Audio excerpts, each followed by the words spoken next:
रहीम। अस्सलाम वालेकुम वरहमतुल्लाहि वबरकातुहू।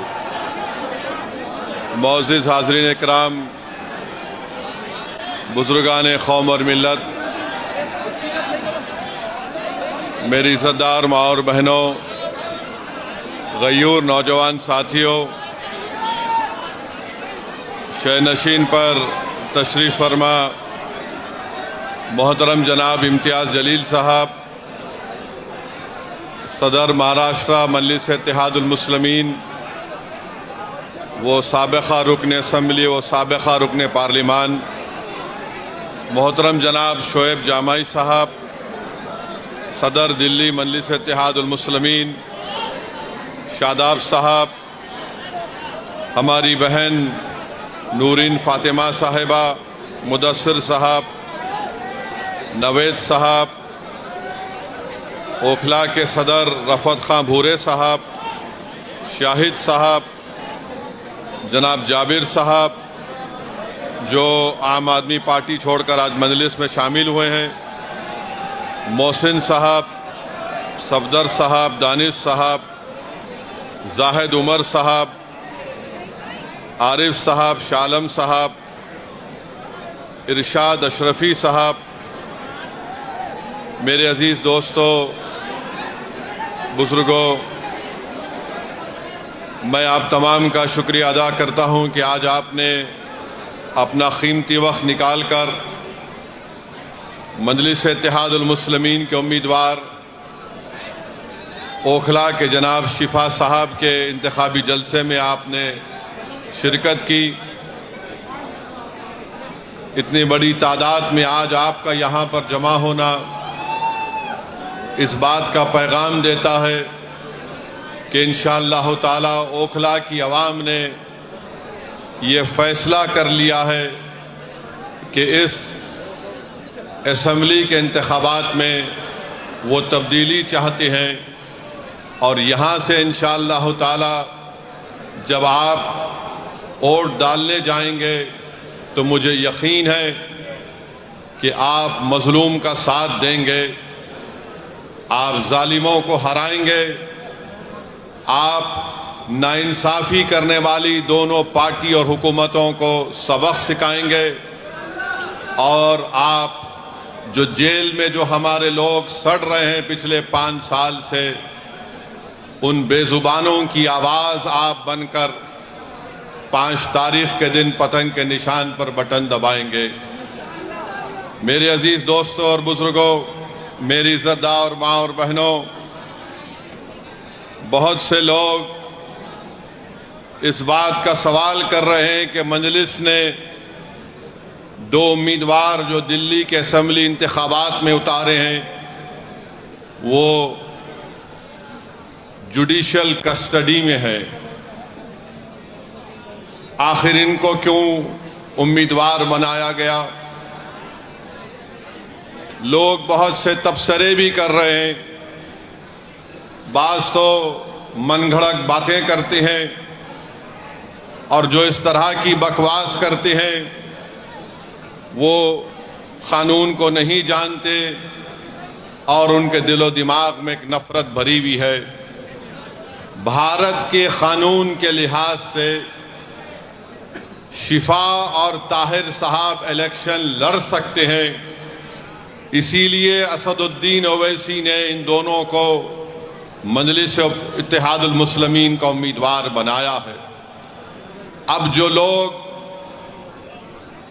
बीजेपी, आप और दूसरी पार्टियों के लोग अखबारात और मीडिया से बात करके कह रहे हैं कि इनके ऊपर फलां दफात लगी हुई है, मैं उन लोगों से पूछना चाहता हूं, भारत की पार्लियामेंट में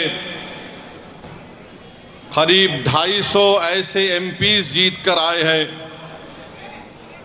जिन पर बहुत सीरियस क्रिमिनल केसेस हैं। 250 में से 170 के ऊपर रेप का मुकदमा है, एमपी है, मर्डर का मुकदमा है, एमपी है, अटेम्प्ट टू मर्डर का मुकदमा है, एमपी है, किडनैपिंग का केस है, एमपी है, महिलाओं के खिलाफ केसेस हैं, एमपी है। इसमें बीजेपी के करीब 94 जीतने वाले कैंडिडेट्स के ऊपर क्रिमिनल केसेस हैं, जिसमें से 63 के ऊपर सीरियस क्रिमिनल केसेस हैं। तो ये लोग जो बकवास कर रहे हैं, कांग्रेस पार्टी के 32 एमपीज के ऊपर सीरियस क्रिमिनल केसेस हैं, समाजवादी के 17 के ऊपर सीरियस क्रिमिनल केसेस हैं, शिवसेना के करीब 4 एमपीज के ऊपर क्रिमिनल केसेस हैं। ये लोग इलेक्शन जीतकर भारत की सबसे बड़ी पंचायत में बैठे हुए हैं और जो कुछ नहीं किए उन पर झूठा एक मुकदमा लगाकर 5 साल से उनको जेल में रखकर अगर कोई तबसरा कर रहा है कि ये इलेक्शन क्यों लड़ रहे हैं, उन तमाम लोगों से मैं कह रहा हूं कि तुम चुल्लू भर पानी में डूब मरो बेशर्मो। भारत की पार्लियामेंट में इतने एमपी जीत कर आ रहे हैं कि एक पार्टी के एमपी के ऊपर सीरियस क्रिमिनल केसेस हैं। तुमको वो दिखाई नहीं देता क्योंकि जिसका नाम शिफा है, जिसका नाम ताहिर है, तुमको वही नजर आता। इससे तुम्हारी तंग नजरी का इजहार होता है। हम बराबर टिकट दिए, पहली मर्तबा नहीं दिए हैं, फिर से देंगे। अगर जो कोई सरकारें किसी के ऊपर जुल्म करेगी और नाहक उनको जेल में डालेगी, तो जमहूरियत का तकाजा ये भी है कि आप उन बेजुबानों की आवाज बने। मजलिस ने कोई गुनाह नहीं किया, बल्कि मजलिस ने अच्छा काम किया। और अगर कोई मुझे पूछेगा क्या कह रहे हो, तो क्या जॉर्ज फर्नांडिस के ऊपर बड़ौदा डायनेमाइट केस नहीं बुक हुआ था? बिहार के मुजफ्फरपुर से जेल में बैठकर जॉर्ज फर्नांडिस इलेक्शन जीते, तो इंशाअल्लाह ताला शिफा भी जेल में बैठकर ओखला का इलेक्शन जीतेगा और एमएलए बनेगा इंशाअल्लाह ताला। अब आप बताइए कि जो 5 साल से जेल में है, ना कोर्ट में कार्रवाई चलती है, ना मुकदमा खत्म होता है, ना विटनेसेस का एग्जामिनेशन होता है, मगर प्रोसेस एक पनिशमेंट बना दिया गया। शिफा जेल में क्यों है और केजरीवाल जेल के बाहर क्यों है? शिफा जेल में क्यों है? अमानतुल्लाह को बेल क्यों हो गई? सिसोदिया को बेल क्यों हो गई? शिफा को बेल क्यों नहीं होती? जैन को बेल हो जाती है, ताहिर हुसैन को बेल नहीं होती है। बताओ कौन किससे मिला हुआ है, ये आपको 5 तारीख के दिन तय करना। मेरे अजीज दोस्तों और बुजुर्गों, मुख्यमंत्री जेल में था 6 महीने, छोटा रिचार्ज केजरीवाल 6 महीने शराब के केस में जेल में था और आज 6 महीने के बाद निकलकर मुख्यमंत्री बनकर जेल में था और शिफा जेल से इलेक्शन लड़ रहा है।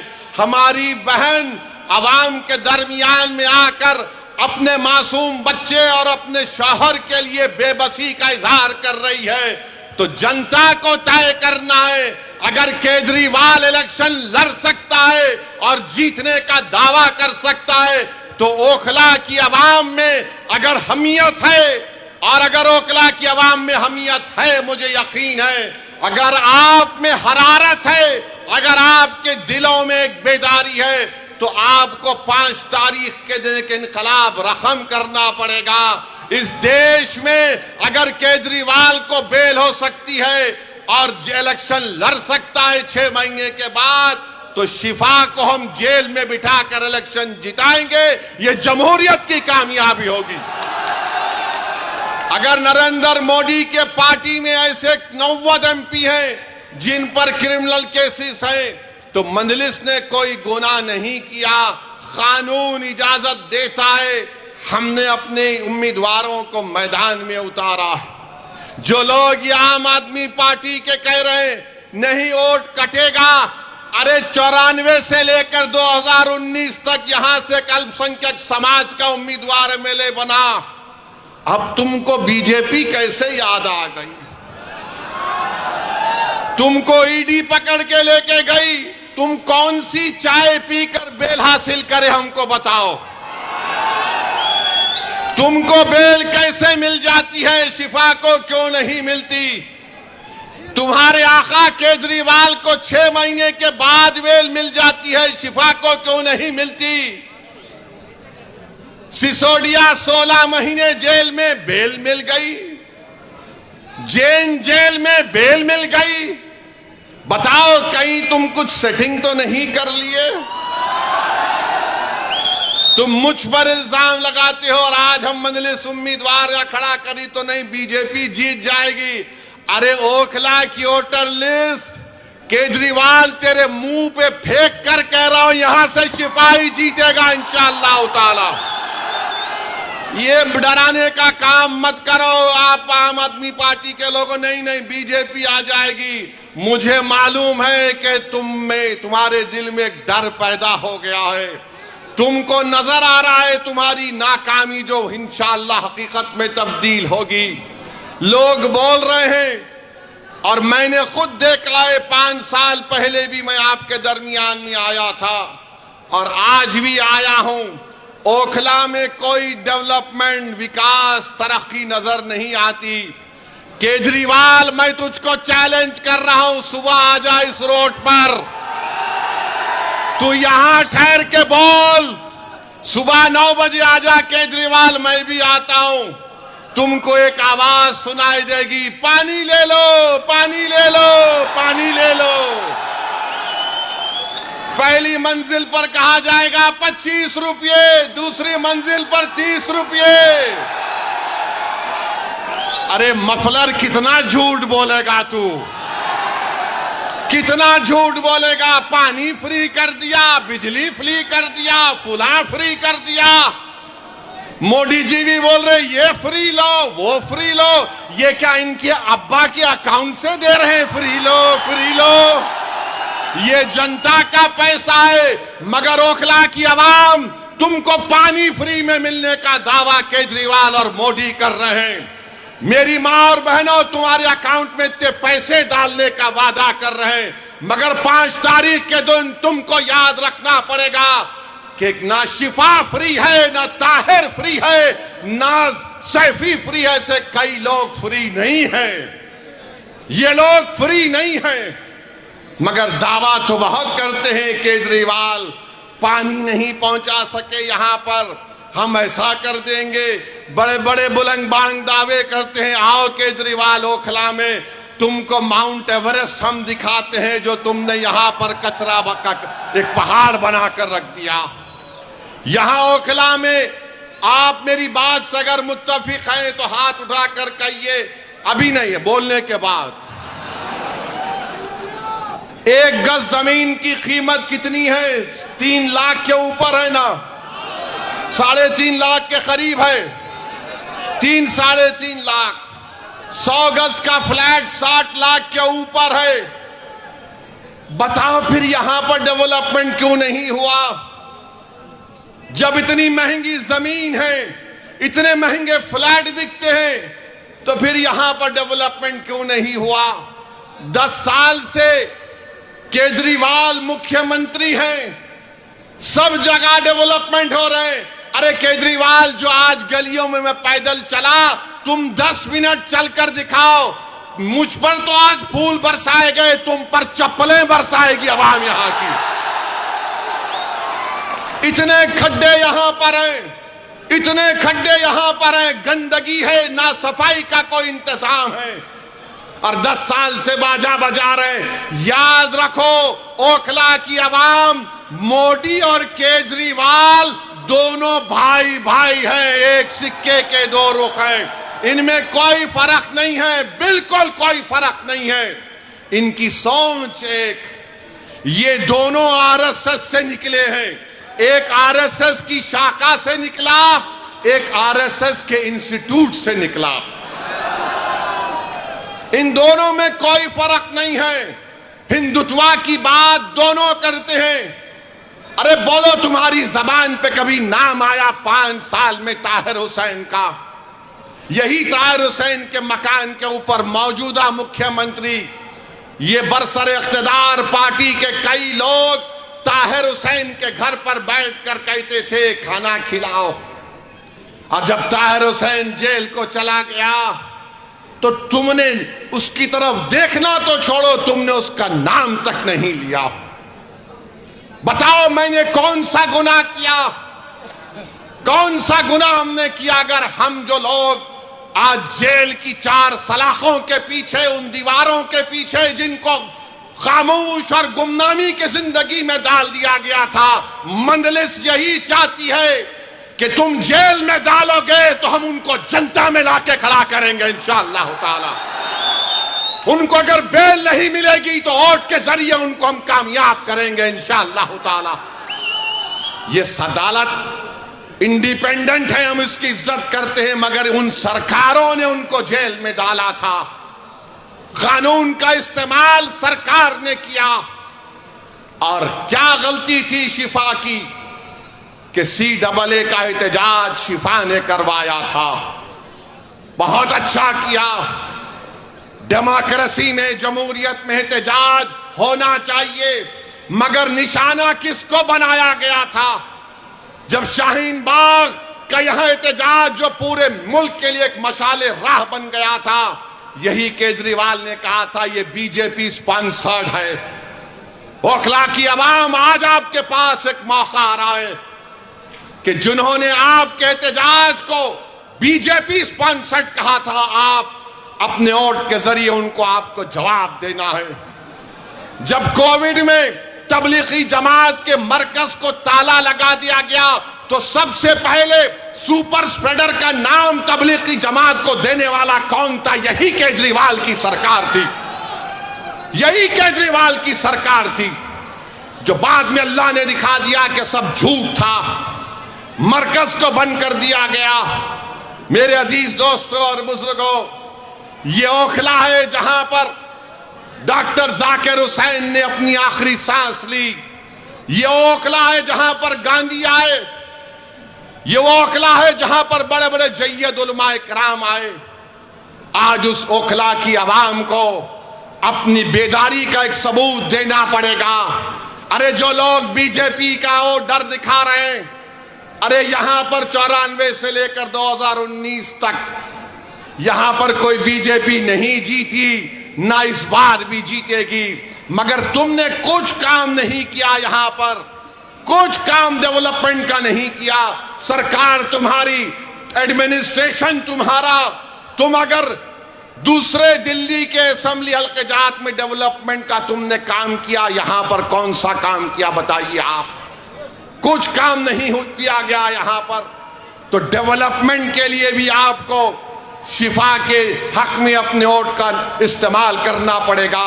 मेरे अजीज दोस्तों और बुजुर्गों, जो लोग आज जेल में 5 साल से सड़ रहे हैं, दिल्ली हाई कोर्ट ने कहा this cannot go on, we will not allow this. Court ने कहा, सुप्रीम कोर्ट ने ताहिर हुसैन की बेल पिटीशन पर एक ऑनरेबल जज ने कहा कि 5 साल में इनके केस में क्या पेशरफ्त हुई है। मेरे भाई, जो लोग मुझ पर इल्जाम लगाते हैं, इल्जाम इसलिए लगाते हैं कि असदुद्दीन ओवैसी हमेशा बेजुबानों के साथ खड़ा था और खड़ा रहेगा। जो कमजोर है वो मेरी आंखों में मजबूत था और रहेगा इंशाअल्लाह ताला। जो हुकूमतें और वक्त के जालिम और जाबिर लोग किसी को दबाना चाहते हैं तो मंजलिस उनको दबाने नहीं देगी, हम लड़ेंगे। CAA का कानून भारत की पार्लियामेंट में लाया गया था। मोदी के 300 MPs के सामने मैं और इम्तियाज जलील ने खड़े होकर कहा कि हम तुम्हारे काले कानून को नहीं मानते, हम उसको फाड़ते हैं। हम भी के नहीं मानते उस कानून को। मेरे अजीज दोस्तों और बुजुर्गों, ये 10 साल से केजरीवाल की सरकार है, 18 महीने से वक्फ बोर्ड नहीं बनता। बताओ केजरीवाल के मेले तुम्हारी पार्टी ने वक्फ बोर्ड क्यों नहीं बनाया? तुम नहीं बनाए, मोदी ने अपने ओहदेदारों को बिठा दिया। आज जामा मस्जिद के हुदूद में एक मूर्ति को लगा दिया गया। ये केजरीवाल और उसकी सरकार जिम्मेदार है। वक्त की प्रॉपर्टीज को दिल्ली में लूटा जा रहा है और ये बीजेपी का डर दिखा रहे हैं। मेरे अजीज दोस्तों और बुजुर्गों, ओखला में बाज ऐसे अमराज हैं, ओखला में बाज ऐसे अमराज हैं, उनका इलाज करने के लिए क्या बोलते हम लोग, शिफा। बीमारी का इलाज, उसका अपोजिट क्या है, शिफा, है ना। तो इन तमाम लोग जिनके जहनों में एक नफरत की बीमारी है, जिनकी सोच और फिक्र में यह है कि नहीं, क़यादत नहीं उभरने देंगे। आज आम आदमी पार्टी कह रही है बीजेपी आ जाएगी। कोई कहता हो ओवैसी साहब आप तो कौम की लीडरशिप की बात करते हैं। हाँ, मैं करता हूं, करता रहूंगा, मगर मैं बेईमानों की और बेनामी की लीडरशिप का कायल नहीं हूं। मैं आजाद लीडरशिप का कायल हूं जो गरीबों के लिए लड़े। अरे तुम्हारी जबान तो तुम्हारे केजरीवाल के सामने झुक जाती है, तुम मुंह नहीं खोल सकते। अगर तुम मुंह खोलते थे तो तुम शिफा का नाम लेते। अगर तुम आजाद होते तो तुम तबलीगी जमात पर झूठा इल्जाम नहीं लगाते। अगर तुम आजाद होते तो तुम यहां पर डेवलपमेंट का काम करवाते। मेरे अजीज दोस्तों और बुजुर्गों, मेरी आपसे अपील है कि ये बीजेपी का डर दिखाते हैं। अरे बीजेपी का डर दिखाने वालों, 2024 के लोकसभा के चुनाव में क्या मैं आया था? क्या मैं आकर बोला था आपको ये मेरा उम्मीदवार है तो बीजेपी पूरे कैसे जीत गई? क्या मैं आकर आपके कान में आयतल कुर्सी पढ़ के फूका के बीजेपी को जिता दो? ये झाड़ू क्या कर रहा था उस वक्त? ये मफलर क्या कर रहा था? ये छोटा रिचार्ज क्या कर रहा था? अरे तू एक सीट पर बीजेपी पर कामयाबी हासिल नहीं करा, हम 2 सीट लड़ रहे तो इसकी नींद हराम हो गई। क्यों तकलीफ हो रही है? ये कभी नहीं चाहते कि आपकी लीडरशिप बने, आपकी एक आजाद सियासी आवाज पैदा हो। याद रखो मेरी इस बात को, मैं जब तक जिंदा रहूंगा मैं ये बात कहता रहूंगा कि भारत की जमहूरियत को अगर मजबूत करना है तो भारत की सबसे बड़ी अक़लियत को अपनी एक सियासी लीडरशिप को बनाना पड़ेगा। तुम मुझे पसंद नहीं करते, तुम बनाओ, मैं तुम्हारे साथ पीछे खड़े रहने को तैयार हूं।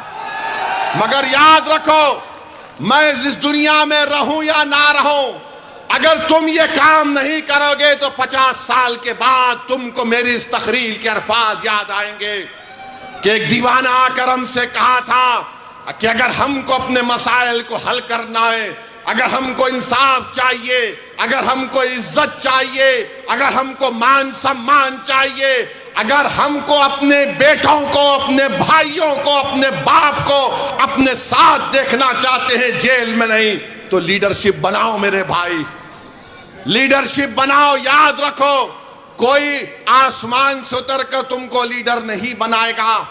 बगैर किसी के तुमने यहां पर शाहीन बाग को खड़ा किया, तुमने खड़ा किया शाहीन बाग को, कोई बाहर से नहीं आया था।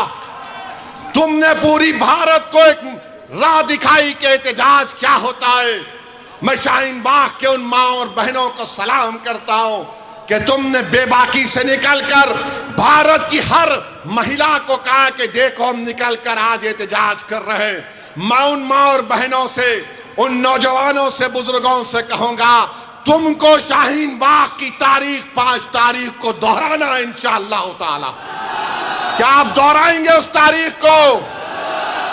क्या आप शाहीन बाग की तारीख को दोहराएंगे या फिर हम भूल जाएंगे हमारे उन बच्चों को और हमारी बेटियों को जेल में आज सड़ रहे हैं, जिनकी औलाद अपने बाप को देखने के लिए तड़प जाती है, जिनकी बीवियां उनको देखने के लिए तड़प जाती है, जिनकी माँ और बाप रो रो कर रातें गुजार रहे हैं, बीमार हो जा रहे हैं, मगर उनको बेल नहीं होती है। उनका जुर्म सिर्फ इतना है कि उनका नाम शिफा और ताहिर और सैफी है। जिसका नाम केजरीवाल है वो बाहर है। अरे तुम जब बाहर आ सकते तो हम क्यों नहीं आ सकते बताओ? ये दोहरा म्यार कैसा चलेगा? बहरहाल मेरे अजीज दोस्तों और बुजुर्गों, अपने हिम्मत और हौसले को बुलंद रखिए। डरने और घबराने की जरूरत नहीं है। हम 2 सीट पर लड़ रहे हैं, दोनों पर इंशाअल्लाह कामयाब होंगे। ये आपकी कामयाबी होगी, ये आपकी कामयाबी होगी। अरे जो बाहर रहकर डेवलपमेंट नहीं करा सका, जो अंदर है वो जब बाहर आएगा तो शेर जब ओखला की सड़कों पर छिपा चलेगा तो उसके नाम से, उसकी कुर्बानियों से, उसकी मेहनत से मुझे यकीन है कि ओखला में एक नई तारीख लिखी जाएगी। ये एक तारीखी जगह है मेरे अजीज दोस्तों और बुजुर्गों। यहाँ पर बहुत से डेवलपमेंट के काम करवाना है। हैदराबाद में मंजलिस के 7 MLA हैं। हमने मेरी कॉन्स्टिट्यूंसी में मैंने 800 करोड़ का एक फ्लाईओवर बनाया हूं 7 MLA के साथ। हुकूमत TRS की थी, अब कांग्रेस की है। चंद्रायन गुट्टा अकबरुद्दीन ओवैसी का असेंबली हल्का, वहां पर कांग्रेस की हुकूमत ने 290 करोड़ रुपए का खाली सीवरेज लाइन का काम शुरू हुआ है। याद रखिए ये क्यों पॉसिबल है? क्योंकि आपने अपनी लीडरशिप को बनाना है। अगर आप अपनी लीडरशिप को बनाएंगे, ये आपकी कामयाबी होगी। याद रखो, कांग्रेस हो, आप हो, बीजेपी हो, एक बात पर मुत्तफिक है कि सबकी लीडरशिप हो सकती है, मगर जो जाकिर हुसैन का नाम लेने वाले हैं, जो अल्लामा फजल खैराबादी का नाम लेने वाले हैं, जो मौलाना महमूदुल हसन का नाम लेने वाले हैं, इन लोगों की लीडरशिप नहीं होने देंगे। मैं आपसे अपील कर रहा हूं कि अपनी लीडरशिप को पैदा करो। और वो कैसे पैदा होगी? आपके मुत्तहिद होने से, आपके कोड के सही इस्तेमाल करने से। यहां से कोई बीजेपी नहीं कामयाब होगी। ये केजरीवाल नंबरी झूठा है, झूठा नंबर 1 है। अगर झूठों का कंपटीशन होगा तो 2 लोग फाइनल में आएंगे, एक मोदी और दूसरा केजरीवाल। इतनी झूठ बोलते हैं, सफाई से बोलते हैं, और मासूम जनता उनका यकीन भी कर लेती है। मैं ओखला की आवाम से अपील कर रहा हूं कि ओखला की डेवलपमेंट के लिए और जो आपके दरमियान में खड़े होकर आपकी आवाज बनाओ, जिसने आपके लिए आफतें उठाई, जिसने आपके रोशन मुस्तकबिल के लिए अपना चैन और सुकून कुर्बान कर दिया। आज हम शिफा के नाम पर नहीं मेरे भाई, हम ज़मीर की बुनियाद पर और देंगे शिफा को इंशाअल्लाह ताला। जिसके सीनों में धड़कता हुआ दिल होगा वो शिफा को और देगा। जिसका ज़मीर मुर्दा नहीं होगा वो शिफा को और देगा। जिसके दिलो दिमाग में तड़प होगी वो शिफा को और देगा। जिसके जिस्म में हरारत होगी वो शिफा को और देगा। जो हमारी बहन के आंसू को अपनी बहन समझेगा वो शिफा को और देगा। जो ओखला को अपना घर समझता है वो शिफा को और देगा। जालिमों का साथ मत दो, मजलूमों का साथ दो, इंसाफ का साथ दो, इंसाफ को सर बुलंद करो। और मोदी को हम कहना चाह रहे हैं कि आप वक्फ का बिल बनाने जा रहे हैं, याद रखो वक्फ का कानून बनेगा तो भारत में प्रोटेस्ट होगा इंशाअल्लाह ताला। बहरहाल मेरे अजीज दोस्तों और बुजुर्गों, आप तमाम से अपील करने आया हूं कि 5 तारीख के दिन ओखला के आसमानों में सिर्फ एक ही निशान दिखाई देना चाहिए, वो पतंग का निशान होना चाहिए। पतंग के निशान पर बटन दबाकर आप अपनी पार्टी को कामयाब करिए, शिफा को कामयाब करिए, जो हमारे लिए खड़ा रहा उसको कामयाब करिए। मैं आज आपके इलाके में दौरा किया हूं, इंशाअल्लाह ताला और भी पैदल दौरे होंगे ना जी, होंगे और भी पैदल दौरे होंगे, आपसे मुलाकात होगी। बहुत बहुत शुक्रिया।